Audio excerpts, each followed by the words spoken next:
The rain falls heavy against Morgan's skin, cold and relentless, carrying the sharp, metallic tang of city exhaust and wet asphalt. Her braids cling to her neck like weighted ropes, freezing water pooling in the hollow of her collarbone before tracking down her chest. She has been standing outside the Michelin-starred restaurant for 40 minutes.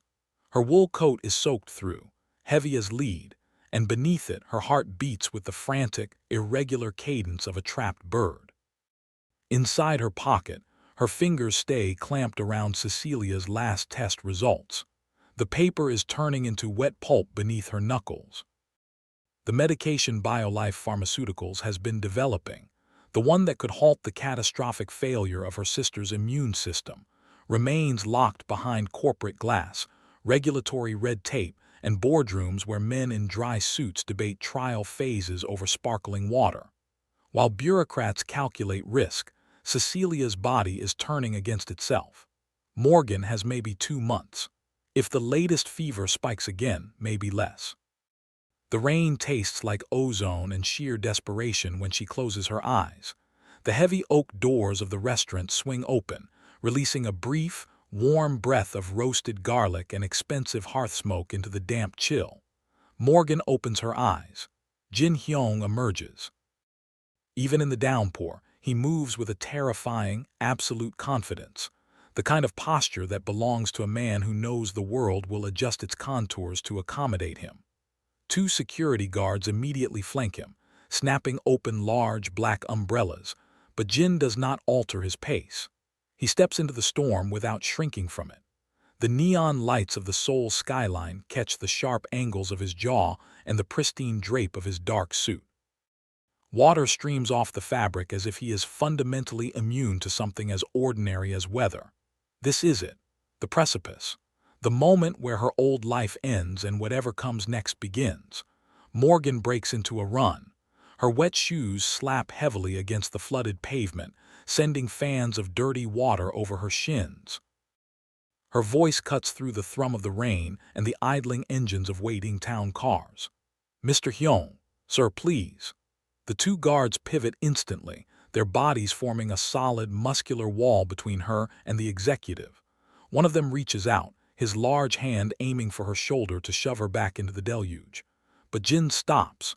He raises a single hand, a subtle flicking gesture executed with the casual authority of someone who has never had a command questioned.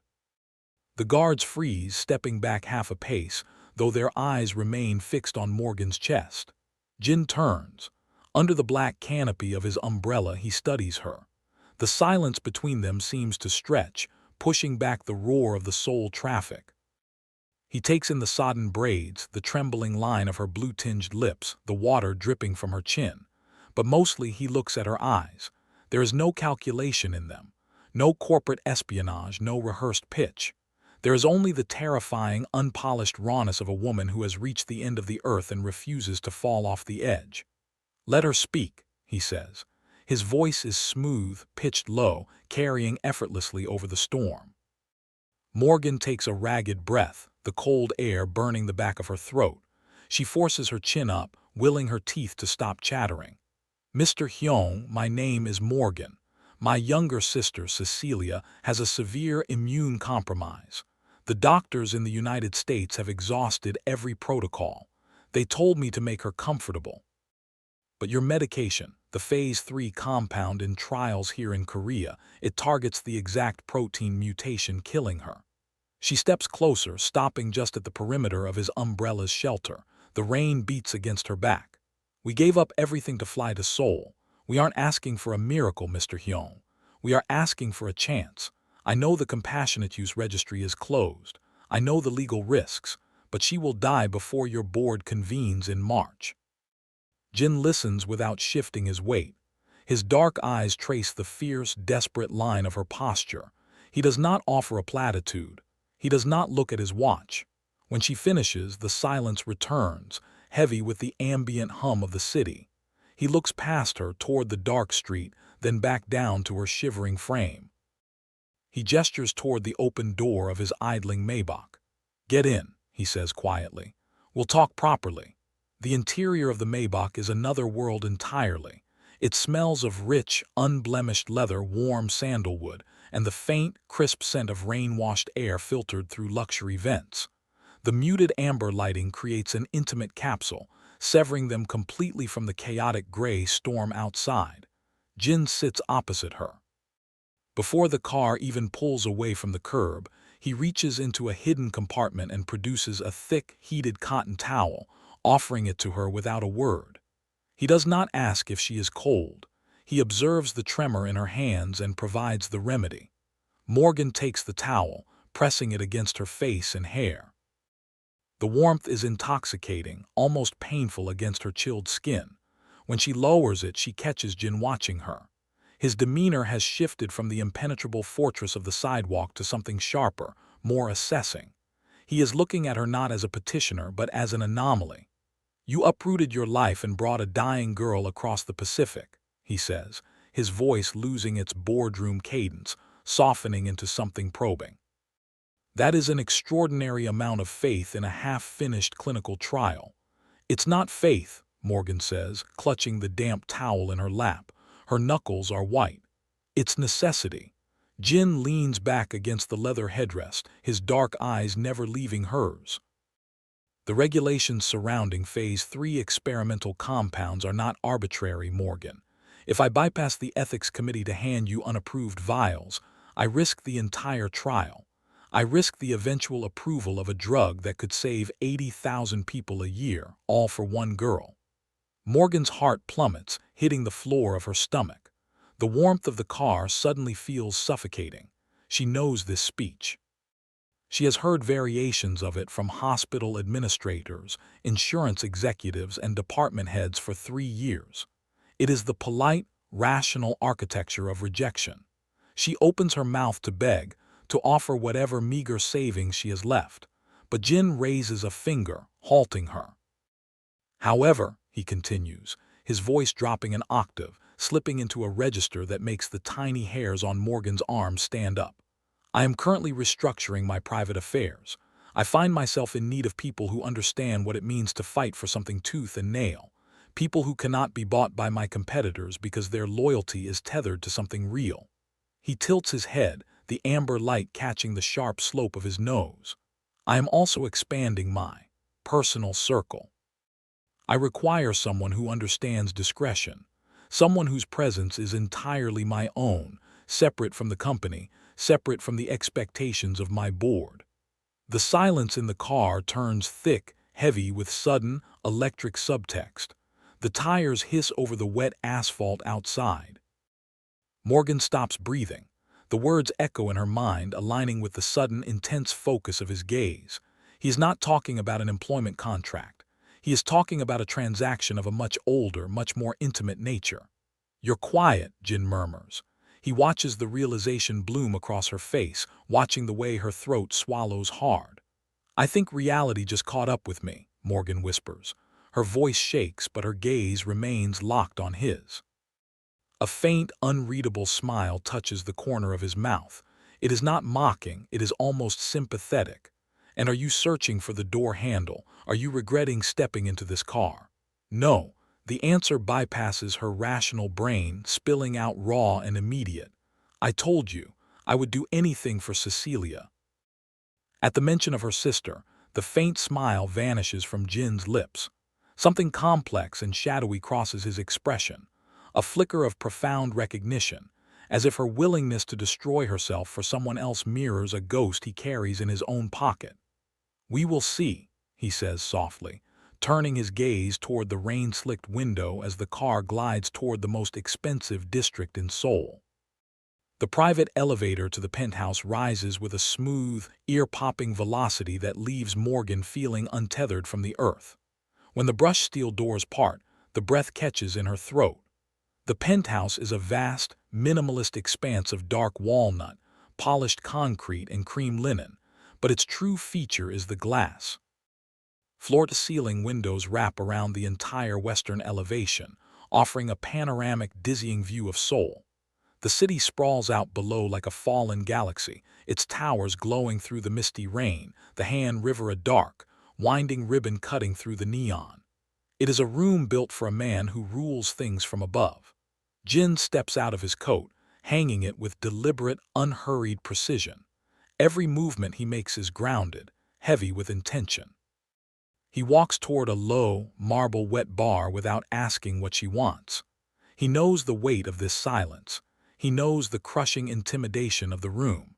He reaches for a heavy crystal decanter, pouring 2 measures of an amber scotch that catches the city light like molten topaz. He turns, walking back to where Morgan stands near the edge of the sunken living room. She hasn't moved a muscle. She is still clutching her damp coat around her middle, her wet shoes leaving small, dark rings on the hardwood. He holds out the glass. "Drink." Morgan takes it. Her fingers brush his, and the contrast between his warm, dry skin and her freezing, damp flesh makes her flinch slightly. She brings the crystal to her lips and takes a fast, uncalculated swallow. The liquor hits her palate with the force of a velvet hammer. It is peat, old oak, and sharp, clean fire that burns down her esophagus and blooms into a heavy, radiating heat in her chest. She coughs once, her cheeks instantly flushing warm. "You don't drink scotch," Jin observes. He stands only 2 feet away now, swirling his own glass, his eyes tracking the flush of red as it rises up her neck. "Not like this," she admits, her voice slightly raspy from the burn. "Good." He sets his glass down on a side table with a soft asterisk clink asterisk. He turns back to her, but he doesn't reach for her. Instead, Jin puts his hands in his trouser pockets, his shoulders dropping slightly. The polished, predatory executive of the Maybach seems to recede, leaving behind a man who suddenly looks tired, his gaze wandering over her face with a strange, quiet hesitation. "You're looking at me like I'm a problem you have to solve," Jin says, his voice stripped of its smooth authority. "I'm not." Morgan blinks, caught off guard by the sudden vulnerability in his posture.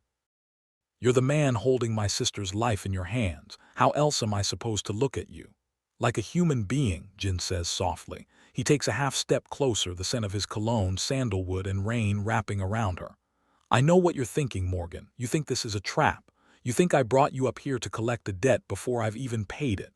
You're standing there bracing yourself for an assault."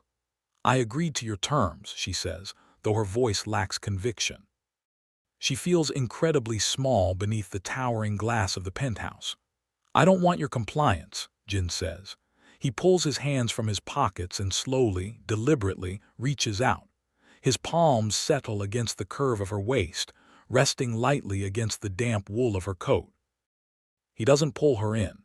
He just holds her there, establishing the physical bridge between them, letting her feel the steady, unmoving reality of his presence. Morgan's breath hitches. Her hands, driven by sheer instinct, come up to rest against his chest. Beneath the crisp cotton of his shirt, she can feel the solid, rhythmic thud of his heart. It is surprisingly fast. "Jin," she whispers. It is the first time she has used his given name, and the sound of it in the quiet room makes his jaw tight. "I need you to understand something before we go any further," Jin says, his thumbs slowly tracing the ridge of her hip bones through her coat. "I am a man who spends every waking hour orchestrating outcomes. I buy companies. I buy research. I buy people's time. But if I take you into my bed tonight while you are terrified and shivering, wishing you were anywhere else, I will despise myself in the morning." He looks down at her hands on his chest, then back to her eyes. "I will have the first shipment of the Phase 3 compound delivered to your sister's attending physician by 8:00 a.m. tomorrow. The order is already drafted. Whether you stay in this room tonight or take the elevator back down to the street, Cecilia gets the drug." Morgan freezes. The ambient hum of the penthouse seems to drop away entirely. She stares at him, searching the dark, intense depths of his eyes for the lie, the catch, the hidden claws. But there is nothing there except a raw, uncompromising honesty that terrifies her far more than his power ever could.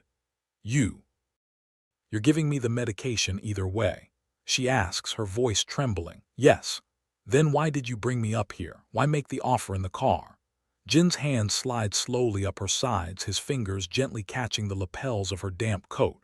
"Because I wanted to see if you would come. And because now, if you choose to stay, I will know it is because you want to be here, not because you are buying a life." The ground beneath Morgan's feet feels as though it has dissolved. The neat, transactional box she had put this arrangement into has just been crushed. He has handed her complete agency, stripping away the armor of her martyrdom. If she stays now, it is not a sacrifice. It is a choice. She looks at his mouth, then up at the dark, waiting intensity of his eyes. Her fingers curl into the fabric of his shirt, gripping him as if he is the only solid thing in a spinning room. "I'm staying," she whispers. Jin's chest expands with a sharp, deep intake of breath. The tension that had been holding his shoulders rigid melts away, replaced by a sudden, overwhelming focus. "Are you certain?" "Don't ask me again," Morgan says, her voice gaining a sudden, fierce clarity. "Before I lose my nerve." Jin doesn't ask again.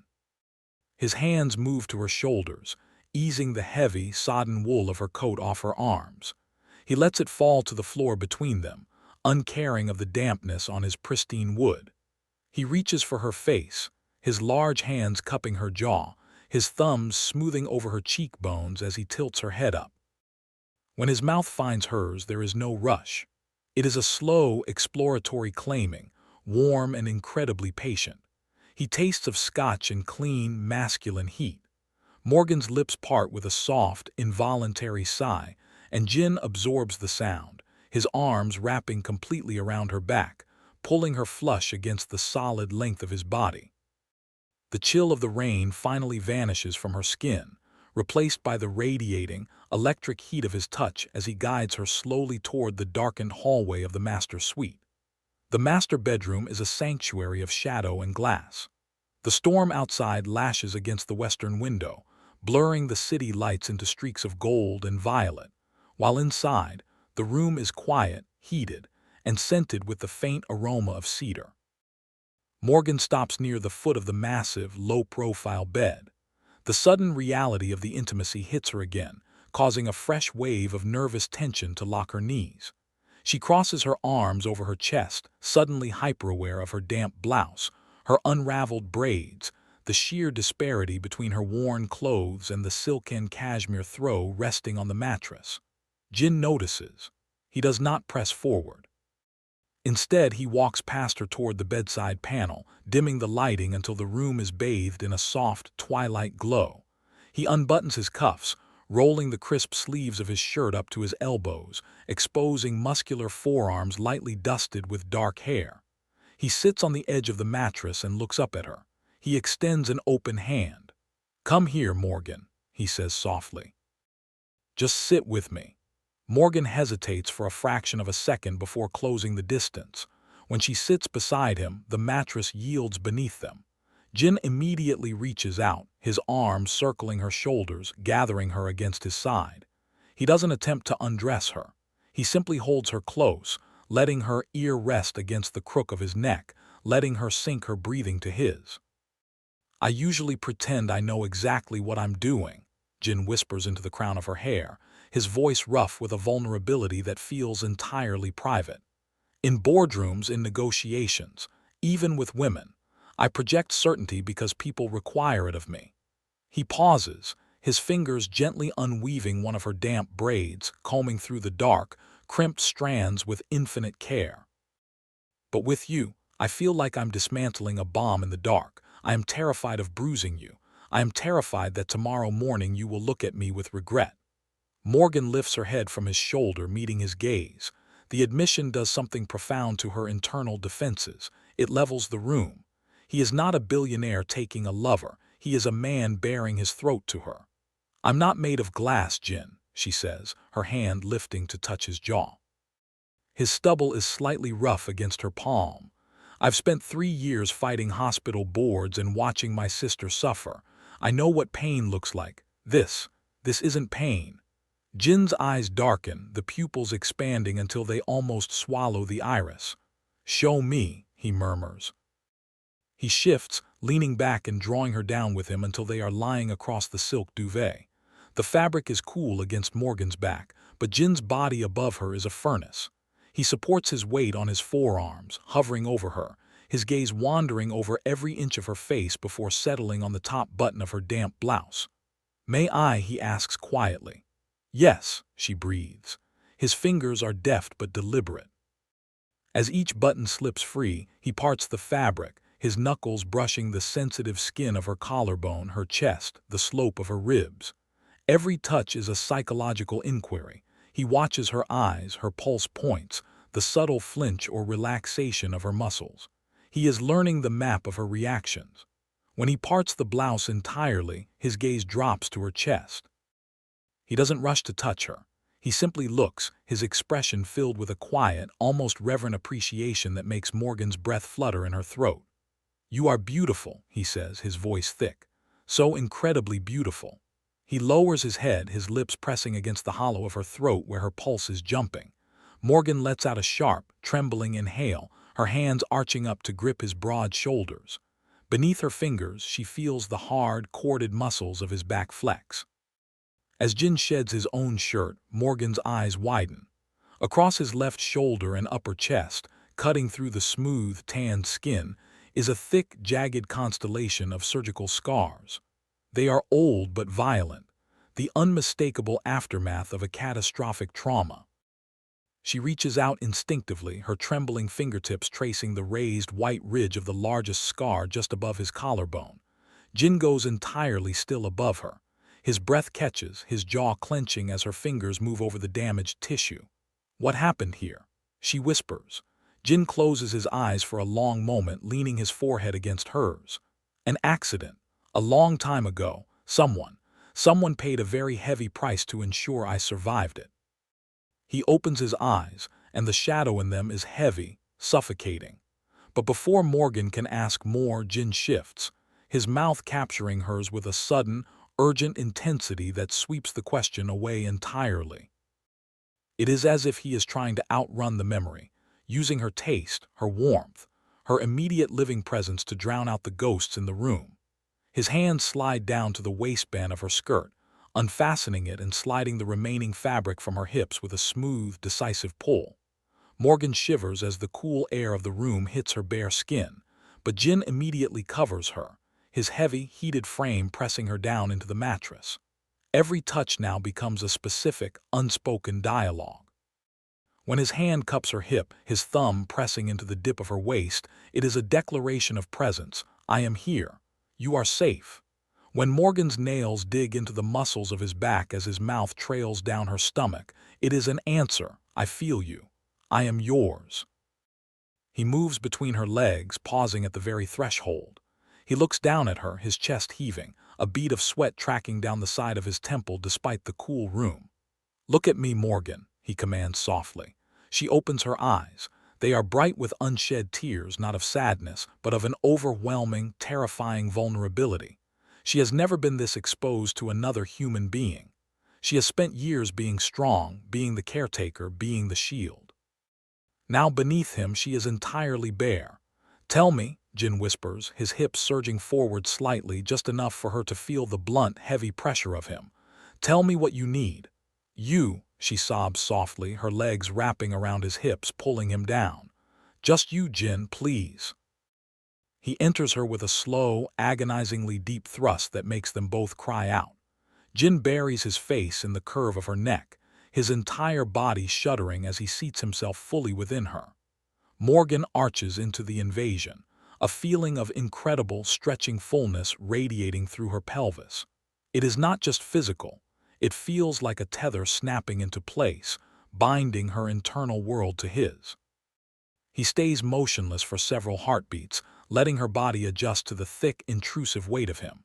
His lips press against her ear, his breath ragged. "Morgan, God, Morgan." When he begins to move, the rhythm is deliberate, heavy, and intoxicating.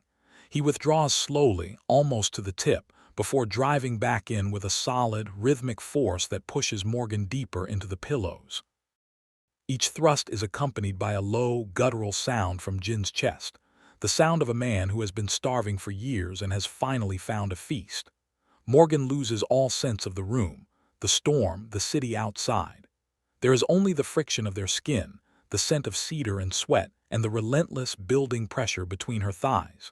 She clings to him, her hands wandering from his shoulders to his hair, pulling his mouth down to hers so she can drink his breath.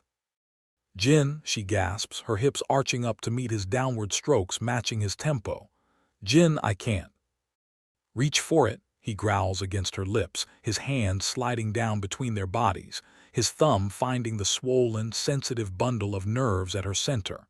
He presses down, maintaining the heavy rhythm of his hips while his thumb works in small, relentless circles. Don't hold back from me. Give it to me, Morgan. The climax hits her like a physical detonation. Her vision whites out, her back arching off the mattress as a series of violent, exquisite contractions ripple through her core, milking him deep. She cries out, a loud, uninhibited wail that echoes in the quiet room. Jin senses her release, and the control he had been maintaining shatters completely. He drives into her 3 times with rapid, bruising force before his own body locks rigid. A deep, roaring groan tears from his throat as he spills into her, his weight collapsing heavily against her chest as his muscles tremble with the force of his orgasm. For a long time, the only sound in the room is their ragged, overlapping breathing and the distant patter of the rain against the glass. Jin keeps his weight on her, his face buried in her damp hair, his arms wrapped so tightly around her ribs that she can barely expand her lungs. It is a grip born of pure, instinctive survival. When he finally rolls to the side, he takes her with him, tucking her back against his chest, pulling the silk duvet up over their cooling bodies. "Are you all right?" he asks, his fingers gently tracing the curve of her spine. Morgan lies in the dark, listening to the steady thump of his heart against her shoulder blades. She feels hollowed out, entirely restructured. "I feel like I just signed a contract I didn't read," she whispers into the dark. Jin's arm tightens around her waist, his hand splaying over her flat stomach. "There is no contract, Morgan. There is only this." But as Morgan closes her eyes, listening to the storm outside, she knows he is wrong. The transaction was never about the medication. The true danger was that she had just given him the one thing she could never ask for back: her heart. 3 weeks. That is how long Morgan manages to maintain the fragile, desperate illusion that her arrangement with Jin Hyeong is a manageable compartment of her life. Every Tuesday and Friday night, the discreet black Maybach idles near the corner of her modest apartment building in Mapogu. She slips into the back seat, leaving behind the smell of boiling broth and laundry detergent, entering the climate-controlled sanctuary of Jin's world. They dine in private rooms overlooking the city. They spend hours in the quiet, shadowed expanse of his penthouse bed. But the boundaries are beginning to bleed. Jin is changing. The measured, elegant executive who maintained a polite distance during their first dinners has evaporated. In his place is a man consumed by a quiet, suffocating obsession. He calls her at absurd hours, 2:00 a.m., 4:30 a.m., not to demand her presence, but simply to listen to the sound of her sleep-heavy voice. Morgan begins to notice the physical toll of his life. When he arrives at the penthouse, his eyes are often lined with red, the dark circles beneath them resembling bruises. He eats sparingly, often leaving plates of expensive sea bass untouched on the marble island while he stands by the window, swirling a glass of scotch he barely drinks. He has the look of a man carrying a boulder up a mountain, terrified that if he stops for a single second it will crush him. One evening, Morgan wakes at 3:00 a.m. to find the bed empty. The sheets are cold where Jin had been sleeping. She wraps his heavy cashmere robe around her shoulders and steps out into the living room. The penthouse is silent, save for the faint hum of the refrigerator. Jin is standing on the outdoor terrace overlooking the Han River.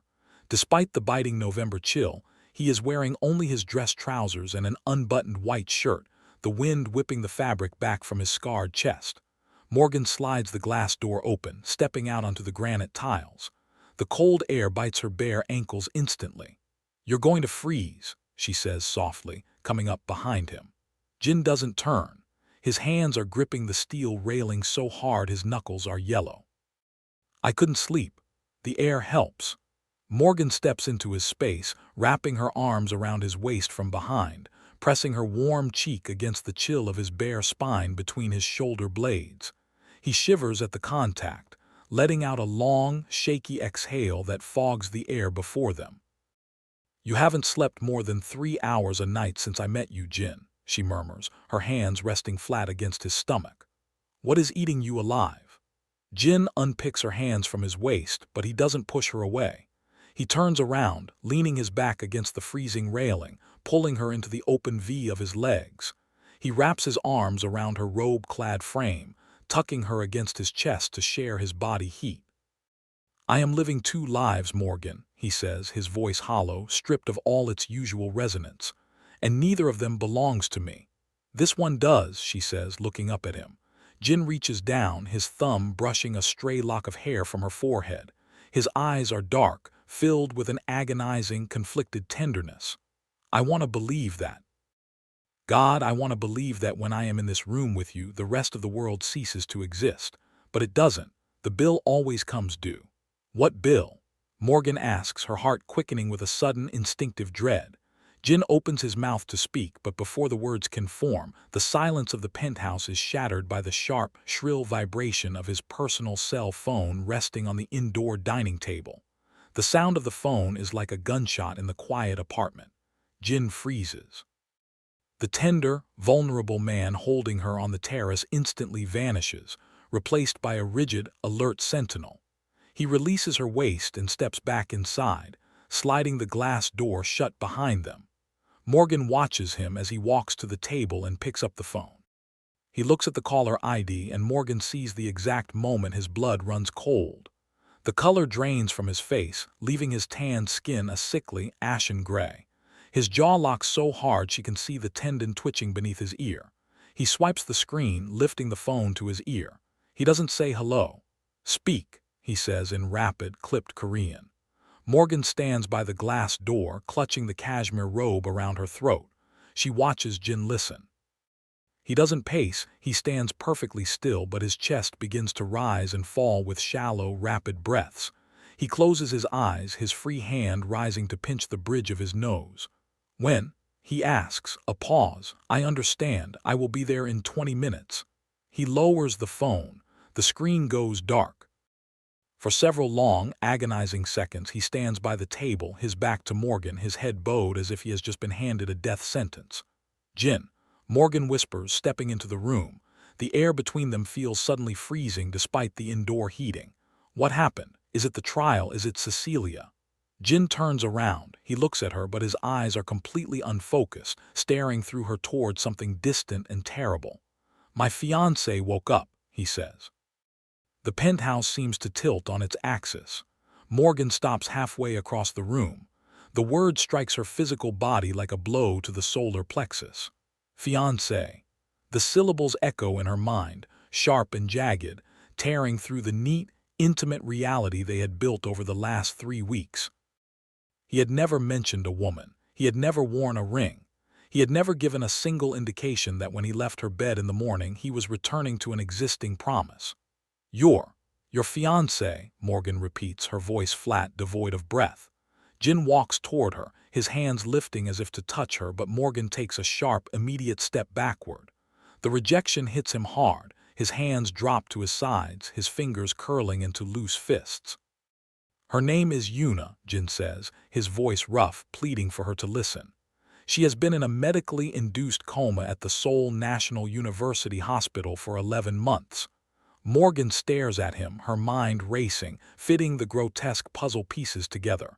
The insomnia, the exhaustion, the sudden, desperate need for an intimate escape, the massive, jagged scars across his chest and shoulder. "The accident," Morgan whispers, her eyes darting to his exposed collarbone. "Yes," Jin says, his voice dropping to a harsh rasp. 11 months ago, we were leaving a charity gala in Gangnam. A drunk driver jumped the median. The car was aiming directly for the passenger side, my side. Yuna saw it coming before I did. She reached over, grabbed the steering wheel, and wrenched the car into the pillar to take the impact on the driver's side. He looks down at the floor, his chest heaving. She crushed her spine. She suffered a severe traumatic brain injury. The doctors told her family she would never wake up. They told me to prepare for the end. For 11 months, I have sat by her bed, watching a machine breathe for the woman who threw herself in front of a car to save my life. Morgan feels a cold, creeping numbness spread from her fingers up her arms. The sheer, crushing moral weight of his confession suffocates any anger she might have felt. How can she scream at him for having a fiancé when that fiancé is a living martyr? How can she compete with a woman who bought Jin's life with her own body? "You need to go to her," Morgan says. Her voice is astonishingly steady, though her knees are shaking so violently she has to lock them. Jin snaps his head up, his eyes blazing with a sudden, frantic panic. He closes the distance between them before she can retreat, grabbing her upper arms in a tight, desperate grip. "Morgan, listen to me. When I met you outside that restaurant, I was a dead man. I was functioning, I was running the company, but I was entirely hollow. You brought me back to life. You—" "Let go of me, Jin," she says quietly, looking down at his hands on her arms. "No," he growls, pulling her closer until she can feel the heat of his breath on her face. "I am not letting you slip away because of this. I didn't hide Yuna from you to deceive you. I hid her because when I am in this room, I wanted to be free of the debt. I wanted to be just Jin." "But you aren't just Jin," Morgan says, looking up into his tortured eyes. A single tear escapes her lashes, tracking down her cheek. "You are the man Yuna died for, and she just woke up." Jin's phone vibrates again on the table, a harsh, insistent buzz that demands his return to the real world. He looks at the phone, then back to Morgan. The internal war tearing him apart is visible in every line of his face. He is a man torn between a profound, unpayable moral debt and the only woman who has ever made him feel alive. Slowly, agonizingly, his hands release her arms. He steps back, picking up his watch from the side table and strapping it onto his wrist with jerky, uncoordinated movements. He reaches for his coat. "I have to go to the hospital," he says, his voice dropping into a flat, professional register as he constructs his emotional armor once more. "I know," Morgan says. She turns her back to him, walking toward the guest bathroom where she had left her own clothes. "Morgan," Jin calls out from the doorway, his hand lingering on the steel handle of the elevator.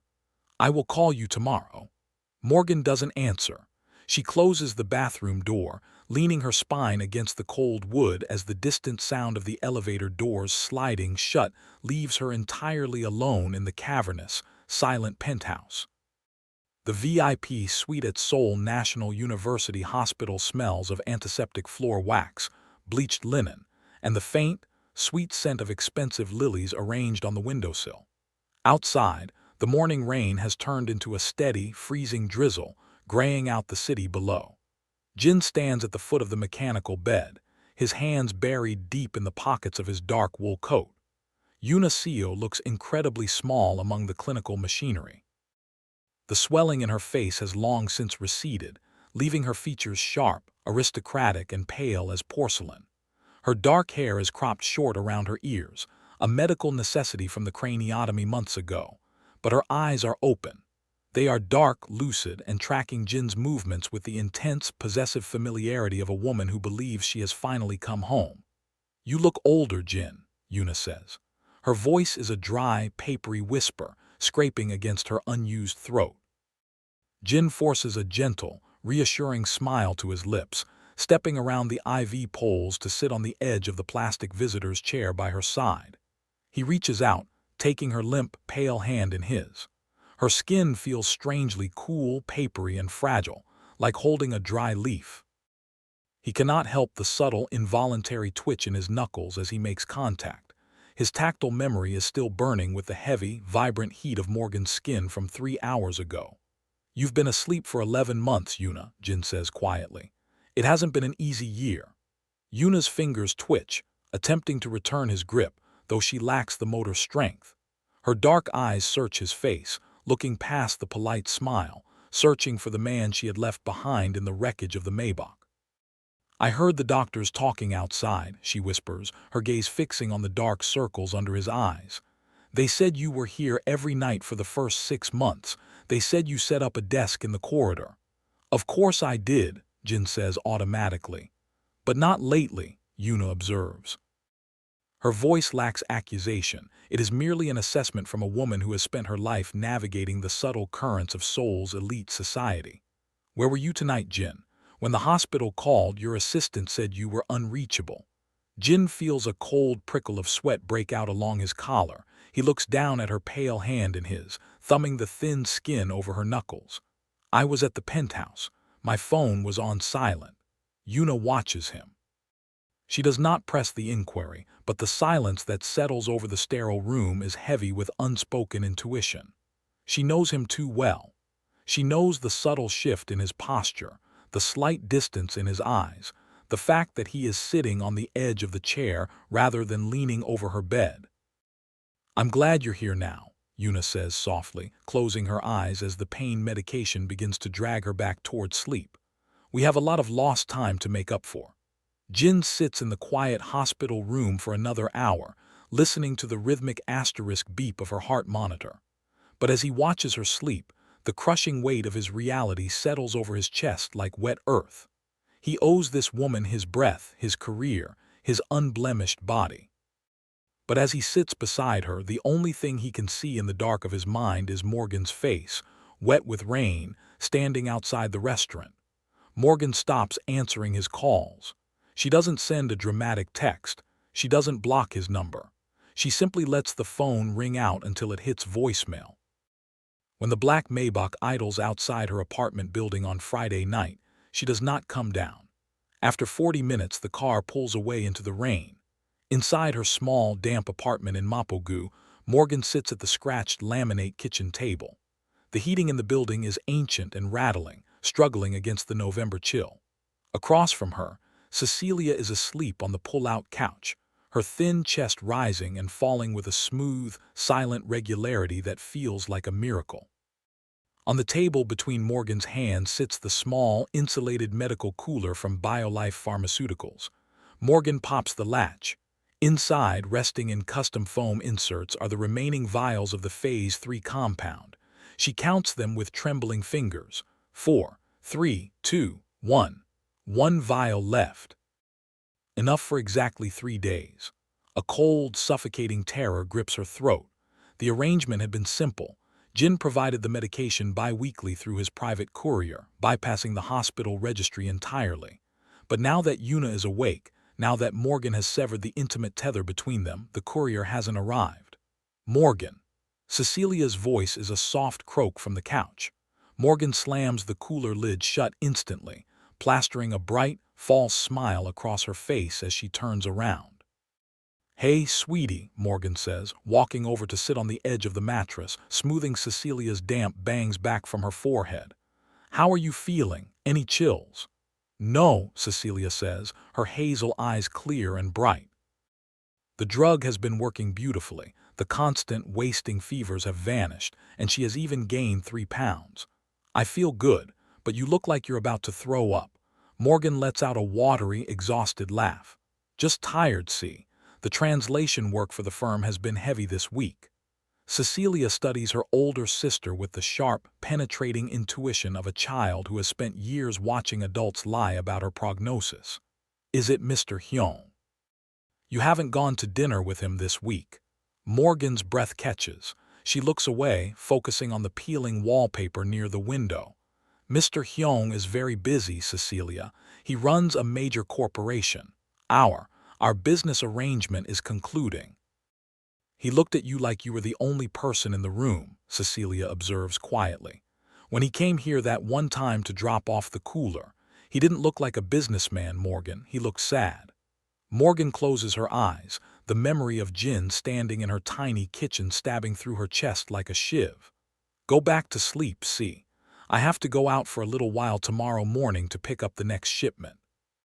But as Cecilia settles back into the pillows, Morgan stares at her trembling hands in her lap. She knows she has no choice.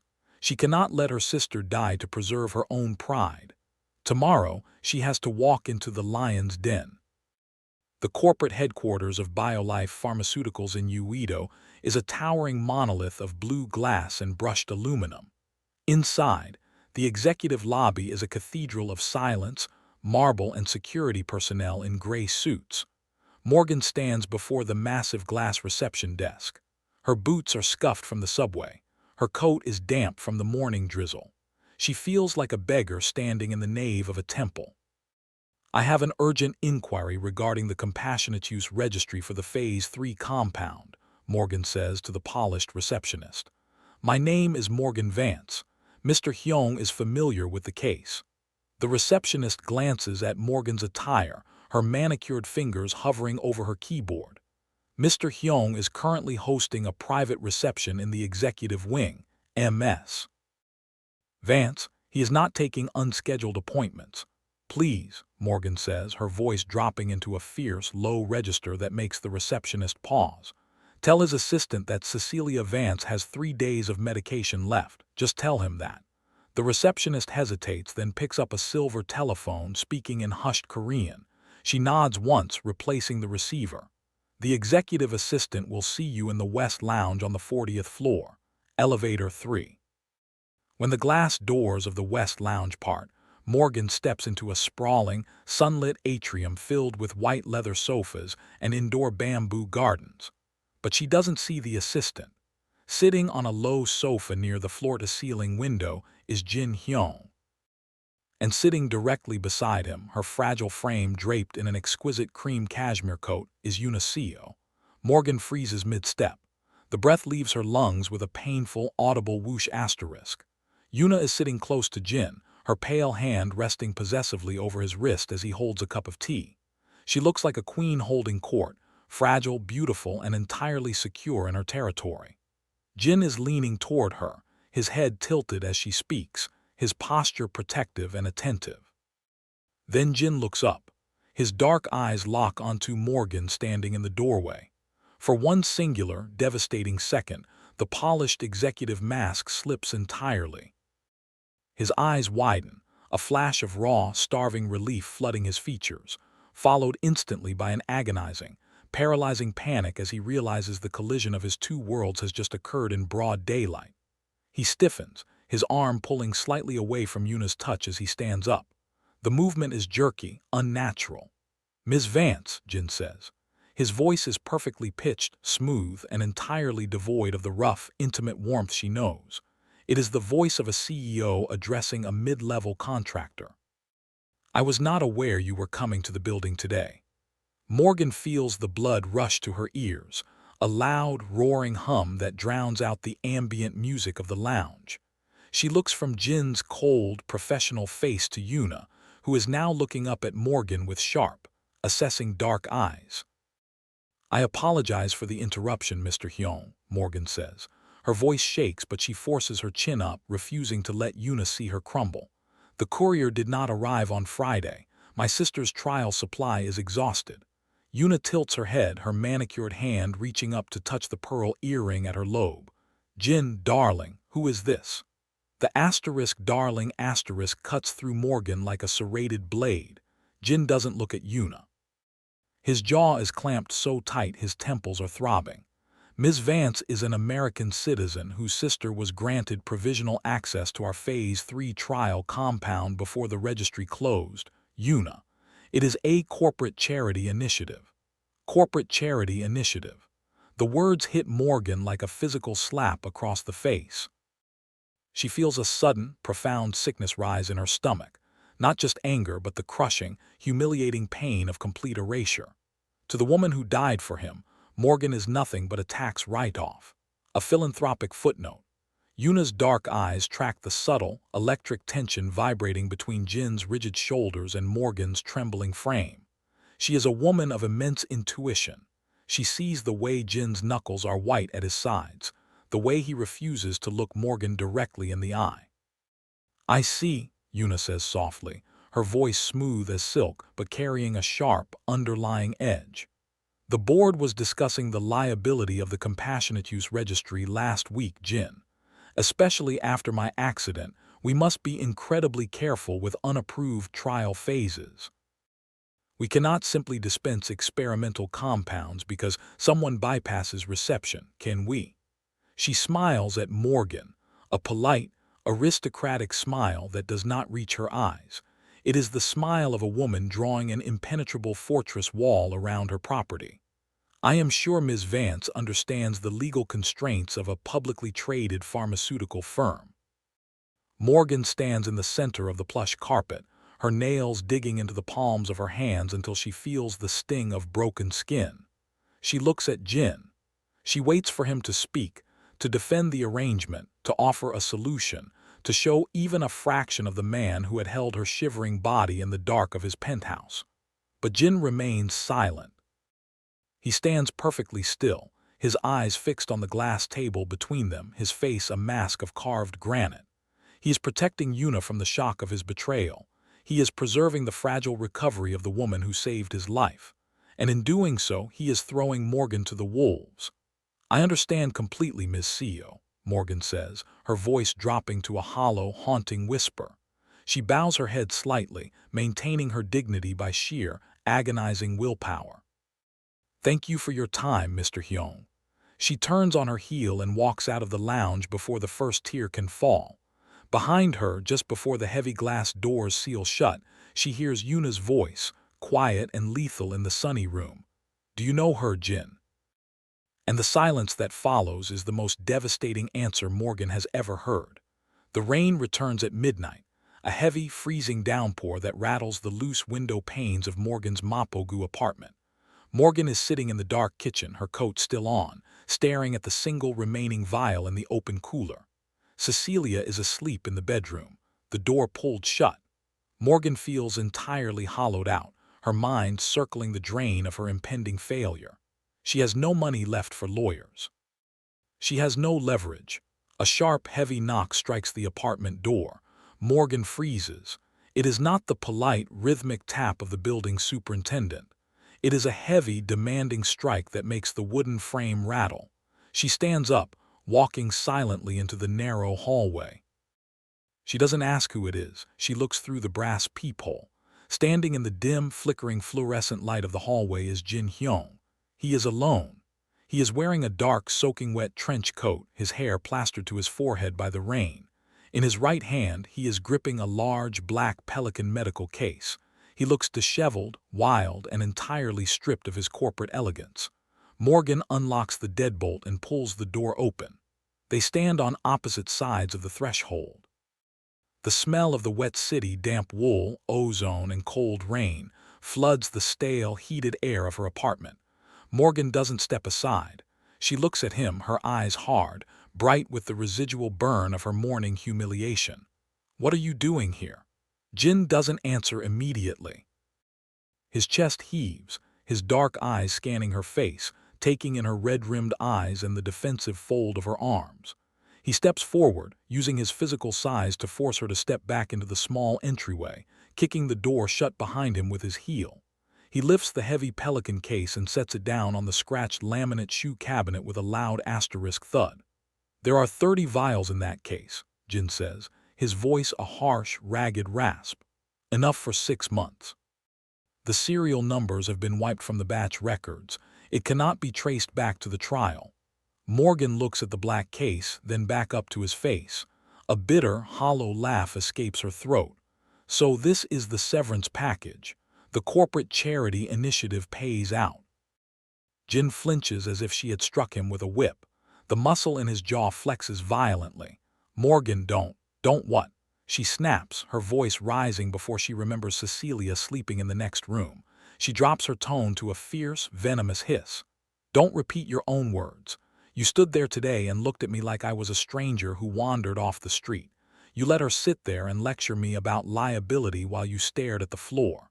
What did you expect me to do?" Jin demands, his own voice cracking with a sudden, explosive frustration. He throws his wet trench coat onto the floor, uncaring of the mud on her cheap linoleum. "Yuna suffered a subarachnoid hemorrhage, Morgan. Her blood pressure cannot spike. If I stood up in that lounge and told her that I have spent the last month sleeping with another woman while she was in a coma, it could have killed her. I didn't ask you to tell her about us." Morgan whispers, tears finally spilling down her cheeks, hot and stinging. "I didn't ask for a public declaration, Jin. But you didn't even look at me. It felt like being invisible. Like I'm a ghost you only call on when the lights go low in your penthouse and you need somewhere to bury your guilt. Jin goes entirely still. The anger in his posture evaporates, replaced by a profound, agonizing devastation. He looks around her tiny, worn apartment, the peeling linoleum, the drying laundry hanging from a rack, the cheap laminate furniture, and then he looks at her. "You think I come to you to bury my guilt?"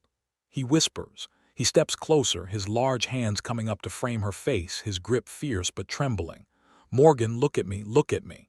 She tries to pull her head away, but he holds her firm, his thumbs wiping the tears from her cheeks as fast as they fall. "When I am with Yuna, I feel like I am standing in a mausoleum," Jin says, his voice breaking completely. "I sit by her bed and I flinch when she touches my hand. I flinch, Morgan. And then I sit in my office and I despise myself for it because she gave up her spine to save my life. I am drowning in a debt I cannot ever repay." He leans his forehead against hers, his breath warm and ragged against her lips. "But when I come here, when I walk into this damp, freezing apartment, it is the only time in my entire day that I can breathe. You are not my ghost, Morgan. You are the only thing keeping me attached to the earth." Morgan's hands come up, her fingers digging into the front of his wet shirt. She wants to push him away. She wants to scream at him to take his medical case and leave her in peace. But as she feels the violent, shuddering tremor in his chest, her internal resistance crumbles entirely. They are two starving people standing in the wreckage of an impossible situation. "You shouldn't be here, Jin," she sobs against his mouth. "You have to let me go." "I can't," he growls. "God forgive me, I can't." He captures her mouth with a sudden, feverish desperation that leaves no room for thought. It is not the elegant, patient seduction of the penthouse. It is a raw, bruising collision of teeth and tongues, fueled by grief, exhaustion, and the terrifying realization that they are tearing each other apart. Morgan clings to him, her nails biting into the muscles of his neck as he backs her up against the hallway wall. The pelican case sits on the cabinet beside them, the physical proof of her sister's survival, bought and paid for by the destruction of her own conscience. Jin doesn't carry her to the bedroom. There is no time, no patience for the gentle shedding of clothes. He pins her against the wall of the narrow hallway, his hands reaching under the hem of her skirt, his fingers tearing the thin fabric of her tights with a sharp, ripping sound that echoes in the dark. Morgan doesn't stop him. Her own hands are working frantically at his belt buckle, unzipping his trousers with trembling, clumsy fingers. "Jin," she gasps as his cold hands cup her bare hips, lifting her up against the plaster wall. "Jin, hurry." He enters her with a single, upward surge that lifts her entirely off her feet. Morgan wraps her legs tightly around his waist, her head throwing back against the wall with a sharp gasp as the thick, blunt length of him fills her completely. There is nothing beautiful or gentle about the rhythm that follows. It is a harsh, frantic claiming, a physical exorcism. Jin drives into her with heavy, relentless upward thrusts, his breath burning against the hollow of her throat. Each stroke is a desperate attempt to prove that this connection is real, that beneath the corporate lies and the hospital machinery, their bodies still recognize each other as home. "You're mine," Jin groans against her ear, his fingers digging into the flesh of her hips as he maintains the punishing tempo. "Tell me you're mine, Morgan, even now, even in the dark." "I'm yours," she sobs, her internal muscles clenching violently around his shaft with every downward drive. "You know I'm yours, Jin." The orgasm hits them almost simultaneously, a violent, shuddering climax that leaves Morgan seeing stars in the dim hallway. Jin lets out a harsh, muffled cry against her neck, his entire body locking rigid as he spills into her, his weight sagging against her until they are both sliding down the plaster wall to sit on the worn linoleum floor. They sit in the dark hallway for a long time, tangled together among his wet trench coat and her torn tights. Jin's head rests against her chest, his breathing slowly returning to normal while Morgan's fingers trace the dark, damp strands of his hair. "I am ending things with Yuna," Jin says quietly into the dark room. Morgan's hand freezes in his hair. "Jin, no, you can't." "I am going to the hospital tomorrow morning," Jin continues, his voice lifting, gaining a solid, immovable finality that makes Morgan's heart race. I am going to tell her the truth. I'm going to tell her that I will ensure her medical care and her family's financial security for the rest of her life, but I cannot marry her. She will hate you, Morgan whispers, tears pricking her eyes again. Her family will destroy your reputation in the press. The board, let them, Jin interrupts. He lifts his head, looking at her with eyes that are suddenly clear, stripped of the agonizing conflict that had haunted him for weeks. I don't care about the board, Morgan. I don't care about the stock price. I have spent 32 years building an empire for other people to admire. I am done living in a cage I bought with my own money. He reaches up, his thumb brushing her swollen bottom lip. I want a life with you, openly, without couriers, without secret elevators. Morgan looks at him in the dim light. Outside, the rain continues to fall over Mapogu, but inside the narrow hallway, for the first time in 3 years, Morgan feels the faint, terrifying warmth of genuine hope. The morning sun breaks through the rain clouds over Seoul, casting long, sharp beams of golden light across the polished floor of the hospital VIP suite. Jin enters the room at 9:00 a.m. He is not wearing his usual tailored business suit. He is wearing a simple black cashmere turtleneck and dark trousers, the uniform of a man who has stripped away his corporate armor. Yuna is sitting up in bed, a breakfast tray of untouched rice porridge resting across her lap. She looks up as he closes the door, and her dark eyes instantly narrow. She sees the absence of his tie. She sees the strange, calm settlement in his shoulders. You're leaving me, Yuna says. It is not a question. It is a flat, immediate statement from a woman who has already calculated the equation.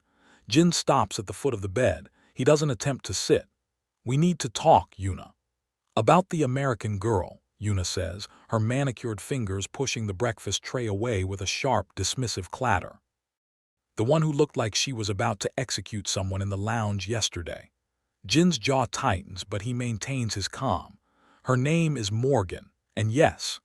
Yuna leans back against the elevated hospital pillows, folding her thin arms across her chest. Despite her physical fragility, her presence fills the room, cold and formidable. I saved your life, Jin. I pulled that steering wheel. My spine was fractured in 3 places while you walked out of the wreckage with nothing but a bruised collarbone. I know, Jin says quietly, and I will spend the rest of my life ensuring you have the best medical care on earth. I have already established a blind trust in your name that will match your father's corporate holdings. You will never want for anything. I want my fiancée, Yuna snaps, her voice finally cracking, exposing the raw, bitter fury beneath her aristocratic poise. I woke up in this room after 11 months of darkness, Jin. The first face I saw was yours, and I thought my sacrifice meant something. I thought I had secured our future, but you were already gone, weren't you? I stayed by your bed for 6 months, Yuna, Jin says, his voice thick with genuine sorrow.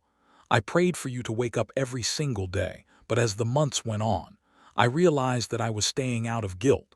I realized that if we married, I would spend the rest of my life looking at you and seeing the Maybach crushing against the pillar. He steps closer to the side of the bed, looking down at her. It isn't fair to you, Yuna.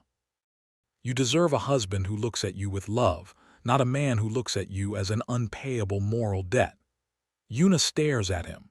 Her dark eyes search his face, looking for the hesitation, the guilt she can leverage to pull him back. But she finds nothing except a quiet, sorrowful, absolute certainty. He is already gone. She looks away, turning her face toward the sunny window overlooking Seoul. A long, suffocating silence fills the room, broken only by the hum of the oxygen concentrator in the corner. When Yuna finally speaks, her voice has lost its venom. It is small, quiet, and hauntingly clear.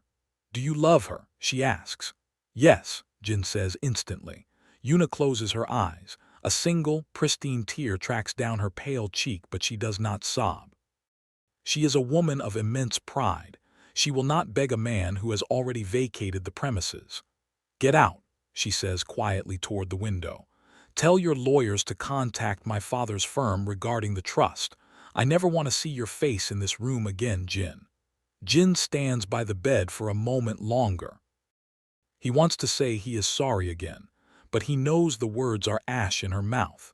He turns and walks out of the suite, the heavy wooden door clicking shut behind him with a sound like a falling gavel. 2 days later, Morgan is standing in the kitchen of her Mapogu apartment, unpacking a bag of groceries when the doorbell rings. She expects the building superintendent. When she opens the door, she finds Yuna standing in the hallway. Yuna is flanked by a towering private security guard, but she is standing on her own 2 feet, leaning heavily on a polished ebony cane. She is dressed in an immaculate double-breasted cream wool coat, her short dark hair perfectly styled. She looks like an apparition of immense wealth standing in the dingy corridor of the Mapogu complex. "May I come in, Ms. Vance?" Yuna asks, her voice polite and entirely steady. Morgan is too stunned to refuse. She steps back, gesturing toward the small living room. "Cecilia is at the clinic for her weekly blood draw," Morgan says instinctively, wanting to clarify that they are alone. Yuna steps into the apartment, her cane tapping rhythmically against the linoleum. She doesn't sit on the worn sofa. She stands in the center of the room, looking around at the modest accommodations before turning her dark, intelligent eyes onto Morgan. "I will not take much of your time, Ms. Vance," Yuna says. She reaches into the pocket of her cream coat and produces a thick, legal document bound in blue leather, setting it down on the small laminate dining table.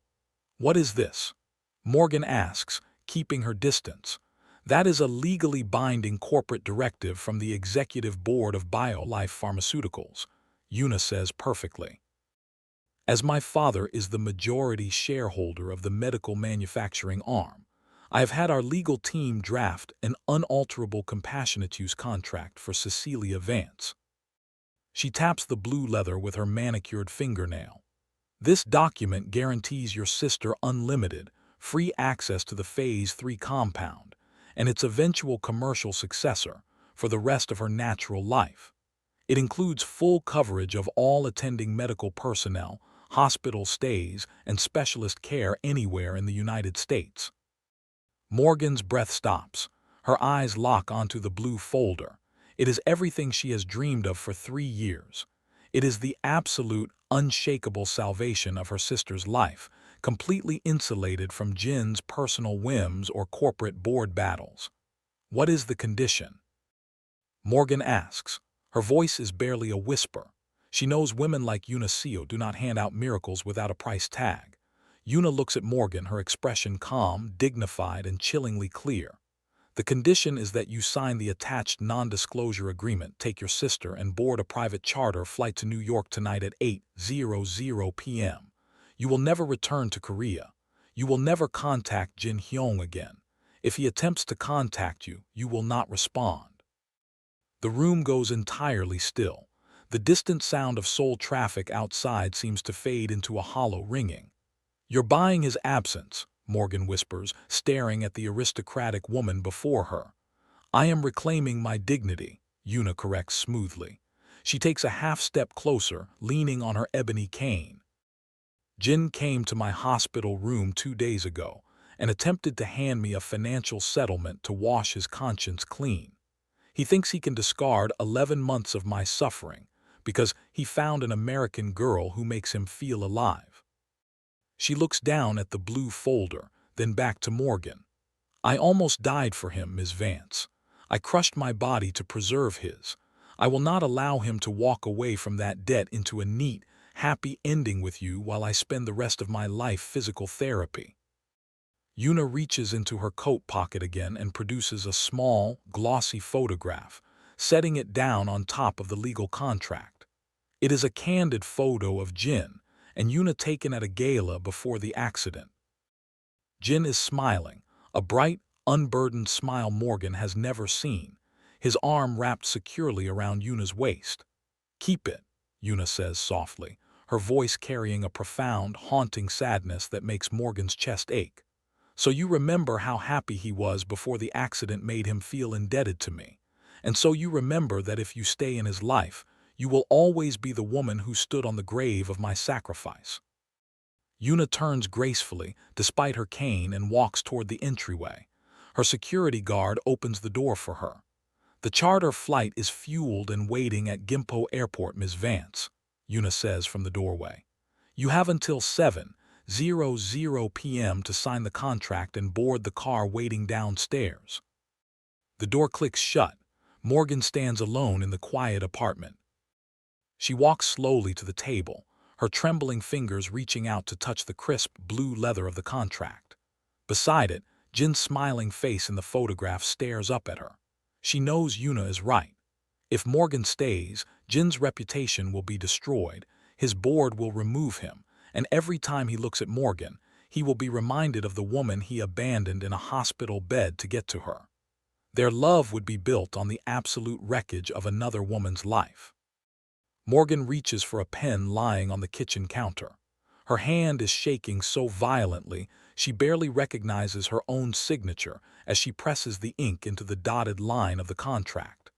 The penthouse feels colder than Morgan remembers, maybe because this time she already knows she is leaving it behind.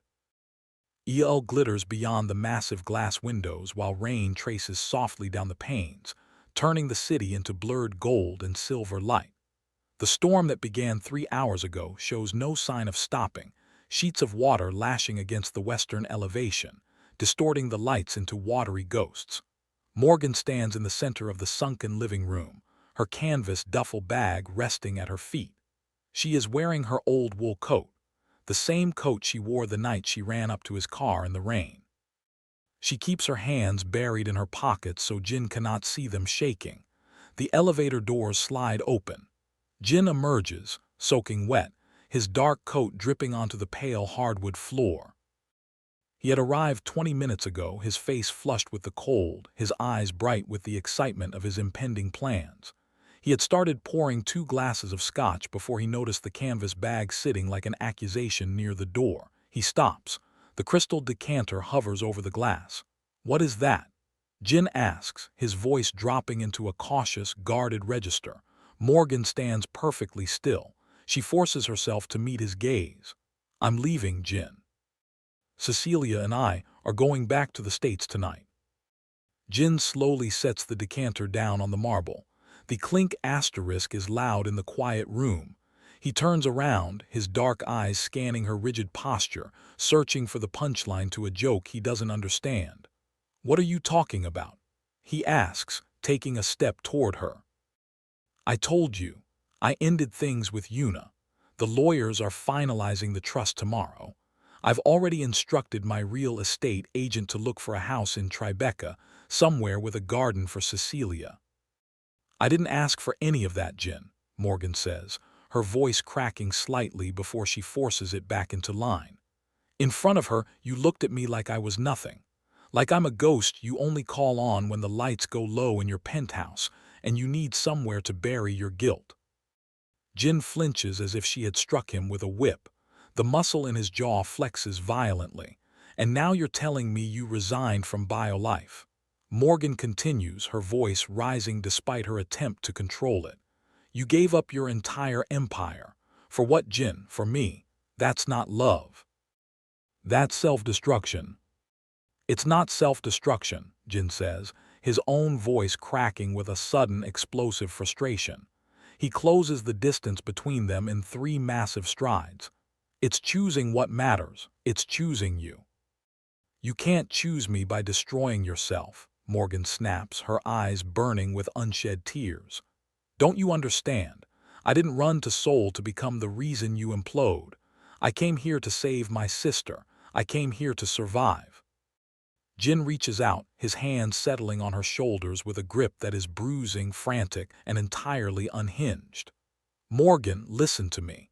I have already met with Sungjun's CEO. We have negotiated a restructuring. I am not losing the company. I am restructuring my role within it." "What?" Morgan stares at him, her mind struggling to process his words. "What?" "I stepped down as CEO, Jin says, his words coming faster now, urgent and desperate. "But I did not resign from the board. I am assuming the position of Chief Innovation Officer, the work I actually love. The research, the discovery, the possibility of solving impossible problems. He pulls her closer, his hands moving from her shoulders to frame her face. And Yuna understands now.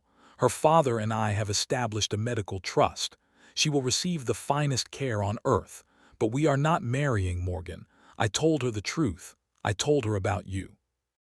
Morgan's breath catches. You told her. Yes, Jin says, his dark eyes burning with an intensity that makes her knees weak. I told her that I cannot marry her out of guilt. That honoring her sacrifice means building the best life I can and ensuring she receives the same freedom. Her father agreed. It is already done. Jin. No, he interrupts, his voice dropping into the deep, commanding register that makes her entire body respond. You do not get to make this decision for both of us, Morgan. You do not get to decide that my love for you is destructive. You do not get to run away because you are terrified that I might actually choose you freely. His thumbs brush away the tears that have finally spilled down her cheeks. I have spent 32 years building an empire for other people to admire. I have spent my entire adult life making strategic decisions based on profit margins and market share and shareholder value. He lowers his forehead against hers, his breath warm and ragged against her lips. But with you, I want to make decisions based on what makes me feel alive, what makes me wake up in the morning grateful to be breathing. And that is innovation work, that is research, that is you. Morgan's hands come up instinctively, her fingers digging into the front of his wet coat. You're lying to yourself, Jin. Once the initial adrenaline wears off, you'll regret giving up the CEO position. You'll look at me and see the reason you lost your empire. That will never happen, Jin says with absolute certainty. He pulls back just enough to look directly into her eyes. Because I did not lose my empire, Morgan. I restructured it. I kept the company, the resources, the ability to fund research across Asia.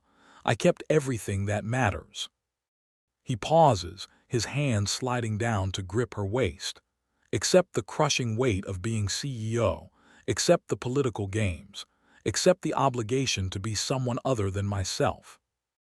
Morgan's voice shakes as she speaks. Yuna almost died for you. How can you just negotiate your way out of that? By being honest, Jin says quietly. By telling her that honoring her sacrifice means letting her build a life that is entirely her own. By ensuring she has every resource she needs to recover completely. And by refusing to pretend that guilt can masquerade as love. He pulls her flush against his chest, his arms wrapping around her with a crushing, immovable strength. Yuna came to the penthouse yesterday, Morgan. She came to tell me that she understood, that she would rather have a man in her life who chooses to be there out of genuine care than a husband who looks at her and sees the Maybach crushing against the pillar every single day. Morgan's resistance crumbles. She collapses against him, her hands gripping his wet coat as emotion overwhelms her. I don't know how to accept this. I don't know how to believe that you're not going to wake up one day and hate me. Then spend the rest of your life letting me prove it to you, Jin whispers into her hair, his arms tightening around her back. Spend the rest of your life watching me choose you. Every single morning, every single moment. He pulls back just enough to look at her face, at the tears, the fear, the desperate hope warring in her dark eyes. I love you, Morgan, he says, and there is such raw, uncompromising certainty in his voice that her knees nearly buckle. Not as an arrangement, not as a transaction, but as the only woman who has ever made me feel like surviving is worth the effort. Morgan looks up at him, searching his face for any hint of doubt, any shadow of regret, but she finds nothing except a profound, overwhelming, radiant peace. You really did it, she whispers. You really negotiated with her father. I did, Jin confirms. And Cecilia's medication access is now permanent. It cannot be revoked. It is written into the corporate bylaws. Your sister will receive treatment for the rest of her natural life, regardless of what happens between BioLife and its competitors. He reaches down, his large hand settling over her flat belly. "And I am going to be here, Morgan. I am going to build a life with you. I am going to support Cecilia through her recovery. I am going to do the research work that I love. And I am going to wake up every single day and choose you with absolute certainty." Morgan feels something break open inside her chest. The careful, protective walls she had constructed to shield herself from heartbreak crumble entirely. "I'm sorry," she sobs, her hands coming up to grip his shoulders. "I'm sorry for doubting you. I'm sorry for trying to make this decision for both of us." "Don't apologize," Jin says, leaning down to kiss away her tears. "Just stay with me. Let me love you. Let me prove that I am capable of choosing you freely every single day for the rest of our lives." He picks her up effortlessly, his hands gripping her thighs as he carries her away from the canvas bag sitting by the door. She wraps her legs around his waist, holding onto him as if he might disappear if she loosens her grip. "I'm staying," she whispers against his neck. "God, Jin, I'm staying." "I know you are," he says, his voice rough with emotion. "Because you are not a woman who runs from storms anymore. You are a woman who dances." 2 weeks later, Jin stands before the BioLife Pharmaceuticals executive board in the gleaming conference room overlooking Seoul. The rain has cleared, leaving behind a crystalline blue sky and the kind of winter sunlight that makes the city glitter like diamonds. The board members sit around the obsidian table, a mixture of conservative shareholders, progressive scientists, and calculating businessmen. Sungjun Seo sits at the head of the table, his expression neutral but observant. Morgan sits in the visitors' gallery behind soundproof glass, Cecilia beside her. They had both wanted to be here when Jin made his announcement, wanted to bear witness to the moment he restructured his life publicly. "I have called this meeting to announce a strategic restructuring of executive leadership," Jin announces, his voice carrying the calm authority of a man who has already secured the necessary votes. "Effective immediately, I am stepping down as Chief Executive Officer of BioLife Pharmaceuticals." A murmur ripples through the room. The current COO, Park Min-soo, straightens visibly, clearly expecting to be elevated to the CEO position. "However," Jin continues, "the role of CEO will not be filled by internal promotion. Instead, we will be recruiting an external candidate, someone with extensive FDA experience and a proven track record in ethical pharmaceutical development." He presses a remote, and a resume appears on the large screen behind him. "I am recommending Dr. Catherine Wells, former head of clinical trials at Genentech. She brings a level of integrity and regulatory expertise that will propel BioLife into the next phase of our global expansion." Sungjun nods slightly, a gesture of approval that carries weight with the other board members. "The rationale for this restructuring," Jin explains, "is that the Phase 3 trials require undivided attention from someone without the burden of day-to-day corporate operations. I am assuming the position of Chief Innovation Officer, where my focus will be on research and development of novel therapeutic compounds across Asia." He pauses, letting the logic settle over the room like a well-constructed argument. "The company benefits from a leadership structure where innovation and operations are separated. It is the model that has made companies like Google and Apple wildly successful. There is no reason BioLife cannot adopt a similar framework." He steps back, pressing another remote. Financial projections appear on the screen, detailed analyses showing increased profitability and market share under the proposed restructuring. Furthermore, this separation of duties allows for more transparent governance. Dr. Wells, as CEO, will handle all business operations and shareholder relations. I, as Chief Innovation Officer, will focus on the research pipeline and pharmaceutical development. This creates a natural system of checks and balances that will actually strengthen our position with the FDA. Park Min-soo's face darkens, but he remains silent. The vote, when it comes, is nearly unanimous in Jin's favor. Only 2 conservative board members dissent, and their objections are noted but overruled. After the meeting concludes, Jin walks out of the conference room to find Morgan and Cecilia waiting in the hallway. He pulls them both into a private consultation room, closing the heavy wooden door behind them. "It's done," he says simply, his dark eyes finding Morgan's face. "The restructuring is official. I keep the company, the resources, the ability to fund research across Asia, but I also get my life back." Cecilia steps forward and hugs him impulsively, surprising both Jin and Morgan. "Thank you," she says softly, "for fighting for my sister, for fighting for us." Jin wraps his arms around the young girl, his eyes meeting Morgan's over the top of Cecilia's head. In that moment, Morgan understands the depth of his commitment. He is not just promising her a future, he is promising her a family. He is promising Cecilia her survival. "You're welcome," Jin says to the young girl, then turns his attention to Morgan. "I told you I would find a way, Morgan. I told you that love does not require self-destruction.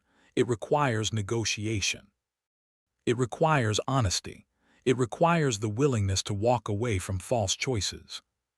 He extends his hand to Morgan, waiting for her to take it. "Come home with me.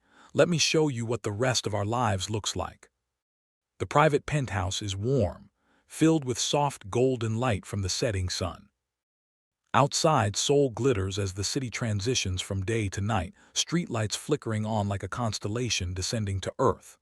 Morgan stands at the floor-to-ceiling windows, wrapped in one of Jin's cashmere sweaters.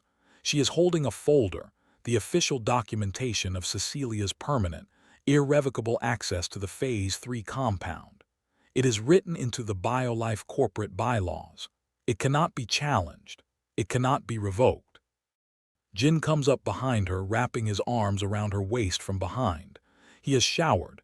His hair is still slightly damp, and he smells of sandalwood and rain despite the clear evening outside. "Are you still processing?" he asks softly, pressing a kiss to the top of her head.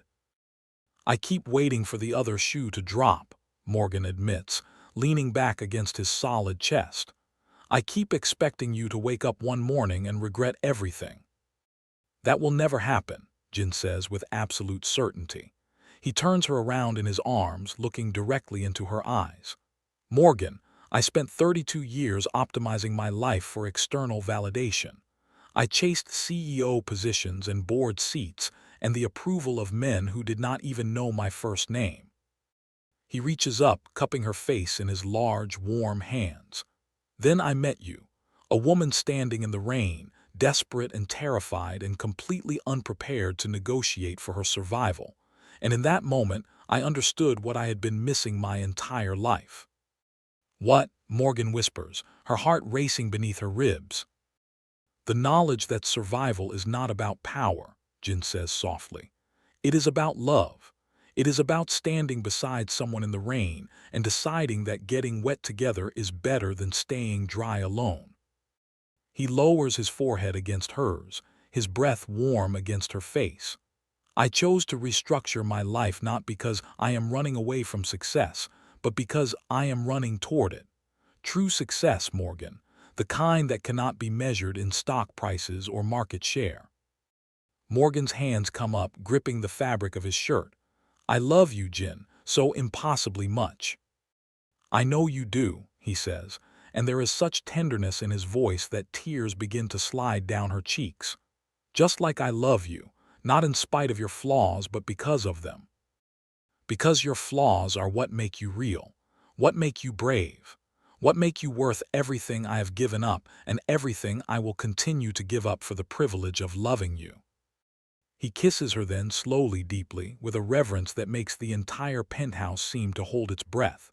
When they part, Morgan rests her head against his chest, listening to the steady rhythm of his heartbeat. Outside, the city lights twinkle like fallen stars. Inside, Morgan has finally found what she came to Seoul to discover. Not medication for her sister, not survival for herself, but love. Real, honest, freely chosen love from a man who could have had anything in the world, and instead chose her. 3 months later. The first snowfall of December arrives over Seoul during the late afternoon, large, pristine white flakes drifting down from a pale gray sky. coating the architectural glass of Uido in a layer of clean, quiet velvet. Morgan stands inside the glass vestibule of the Seoul Arts Center, wrapped in a long, tailored cream cashmere coat. Her dark braids are gathered into an elegant, high knot at the crown of her head, small diamond studs glittering at her ears. She is also, though only Jin knows it, exactly 4 months and 3 weeks pregnant. The black silk of her dress drapes carefully over her midsection, artfully concealing the small, precious weight she has been carrying. Jin emerges from the private car, immaculate in his bespoke charcoal three-piece suit. But this time he is not the corporate titan arriving at a public event. He is lighter somehow, more present. The weight of the CEO position has been replaced by something infinitely more valuable, the freedom to choose how he spends his time. He takes her hand and they walk toward the gallery entrance together. The photographers immediately begin snapping, their cameras flashing like lightning. "Mr. Hyeong, Ms. Vance, are you here to support the emerging artist?" "Mr. Hyeong, what does your restructuring mean for BioLife's quarterly earnings?" Jin does not answer the press questions. He simply pulls Morgan closer, his hand resting securely at the small of her back as they enter the gallery. His posture makes one thing abundantly clear: this woman is his. Not in a possessive way, but in the way of someone who has finally found something worth protecting.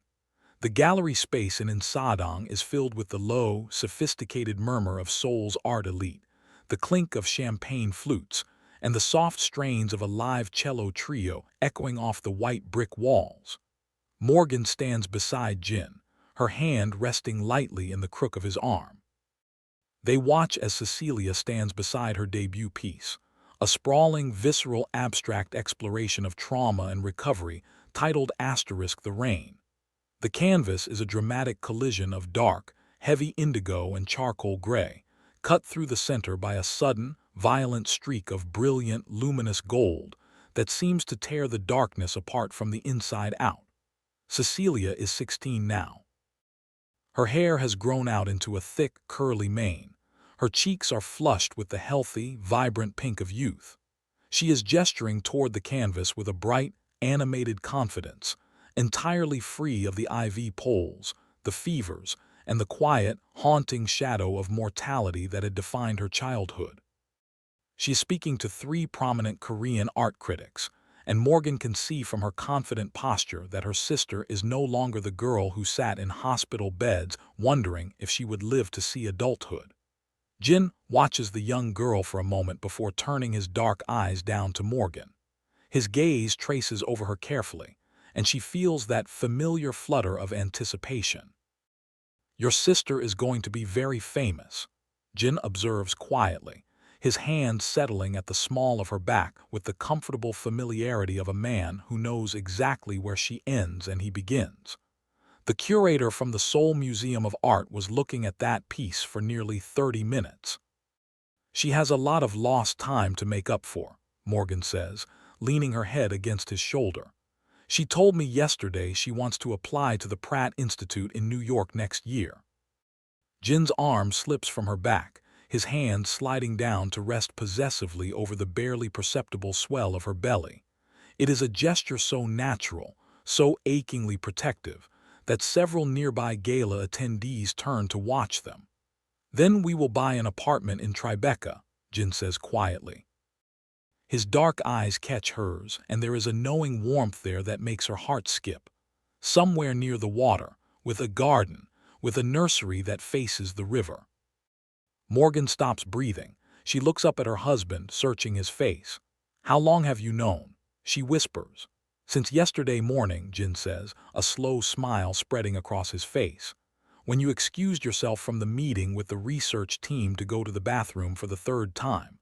When you came back, you had that specific look, the same look you had when you were terrified about Cecilia's test results."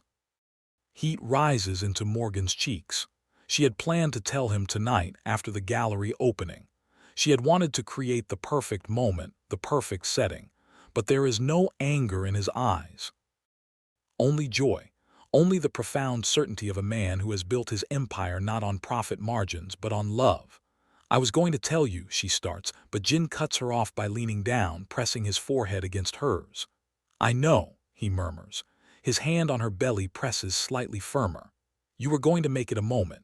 You were going to try to protect me from the weight of it by controlling how I received the news. Jin. No, he says, his voice dropping into a soft, commanding register. We carry this together, Morgan. Every moment, every fear, every joy. That was the agreement, remember. No more carrying things alone. No more negotiating your survival in shadows. No more choosing to leave when things become difficult. Morgan closes her eyes, emotion flooding through her chest. She thinks about the rain, the Maybach, the penthouse at midnight. She thinks about the choice she made not to leave but to stay.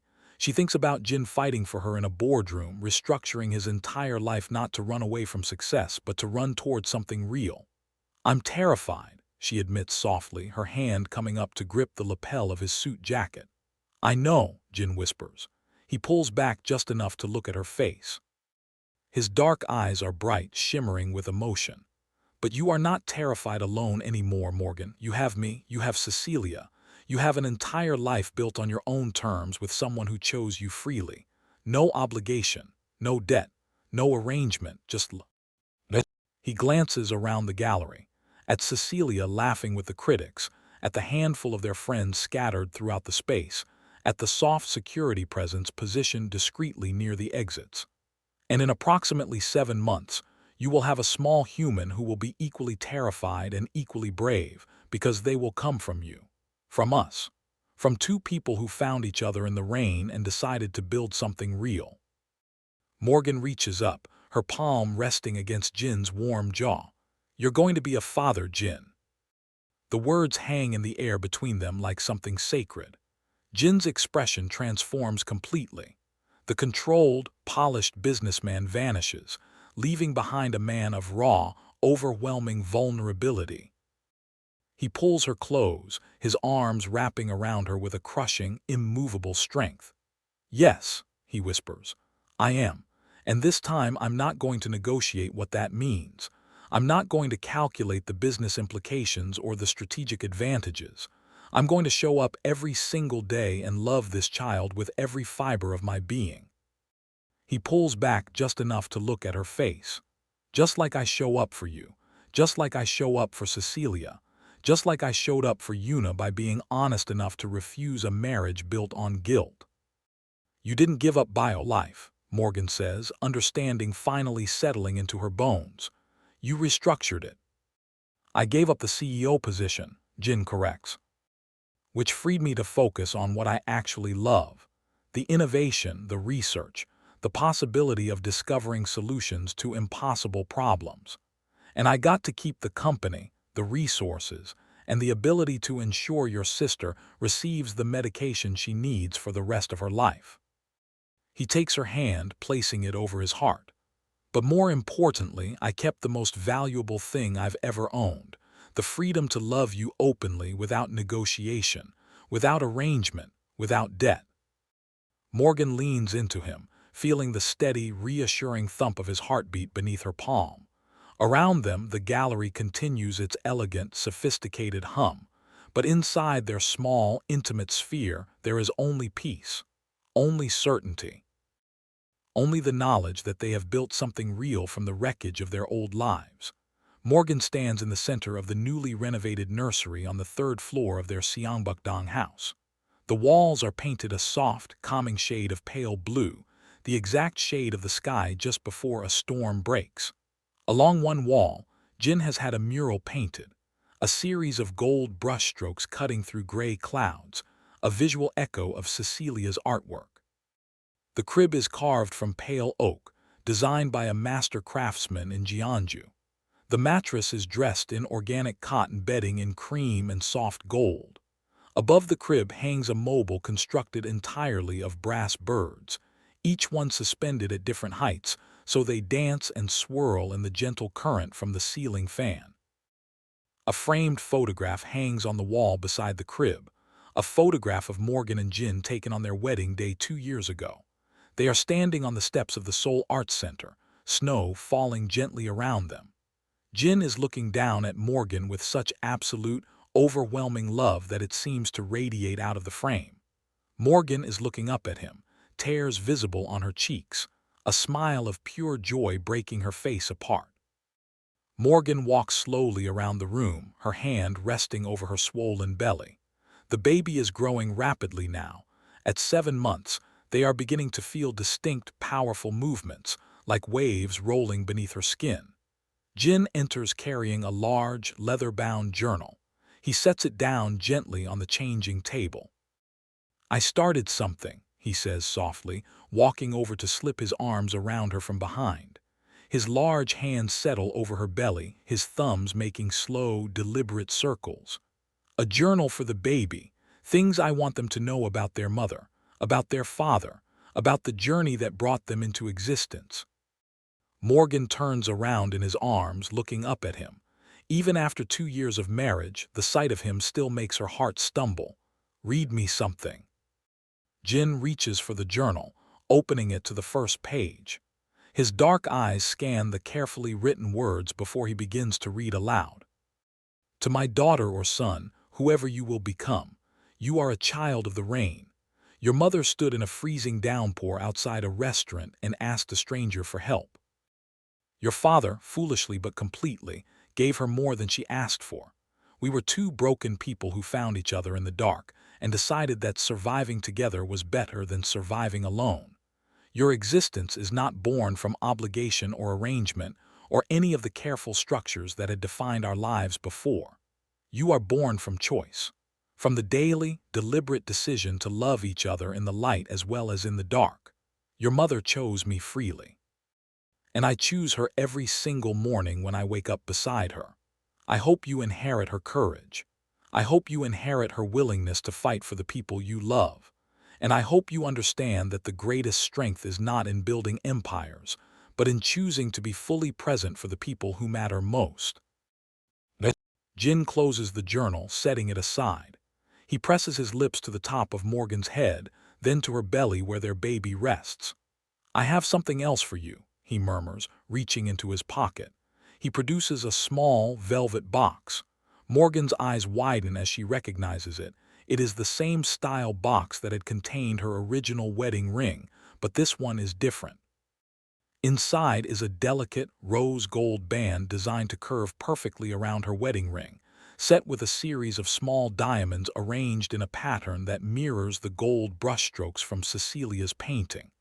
"This is your motherhood ring," Jin says softly, sliding it onto her ring finger beside her wedding band. "For the day you give birth, for the moment our lives change forever, for the continuation of the choice you made to stay with me." He looks into her eyes, his expression tender and reverent. "I know that without you, I would still be a man in a penthouse, running an empire that meant nothing. Without you, I never would have learned what it means to be fully alive." Morgan feels tears slide down her cheeks, but they are tears of joy, not sorrow. She looks down at her hands, now adorned with 2 rings, one for love, one for the sacred responsibility of motherhood. "I love you, Jin," she whispers, "so impossibly much." "I love you too, Morgan," he replies, his voice thick with emotion. "Both of you." Outside the window, the spring garden is in full bloom. The roses that Jin had planted are heavy with fragrant crimson blossoms. Beyond the garden walls, Seoul glitters in the soft afternoon light. The Han River winds through the distance, and beyond that, the mountains rise up like sentinels, watching over the city. But inside the pale blue nursery with the gold brushstrokes, there is only warmth, only peace, only the quiet miracle of a family that was born from rain and desperation, and the absolute refusal to let each other drown. The private maternity suite at Severance Hospital in Sinchon is bright, modern, and filled with the soft hum of monitors and the distant sound of city traffic far below. Morgan lies in the hospital bed, her body drenched in sweat, her face contorted with the intensity of a labor that has been progressing for 12 hours. Her hand grips Jin's with a crushing force that would have broken bones if he had not been built to absorb such pressure. "You're doing perfectly," the obstetrician says from between her legs, her voice calm and encouraging. Just a few more pushes, Morgan. Your baby is almost here. Jin leans down, pressing his forehead against Morgan's temple. He whispers words of encouragement into her ear, his free hand stroking the damp, matted hair back from her face. I can't, Morgan gasps, her entire body trembling. Jin, I can't do this. It hurts too much. You can, Jin says, his voice dropping into the deep, commanding register she has come to associate with absolute certainty. You have survived worse than this, Morgan. You have survived rain and desperation and impossible choices. You have survived negotiating your sister's survival with your own body. You have survived choosing to stay when every instinct screamed at you to run. This is just pain, and pain is temporary. He looks down at her, his dark eyes blazing with an intensity that makes her focus snap back to him. But your child is permanent.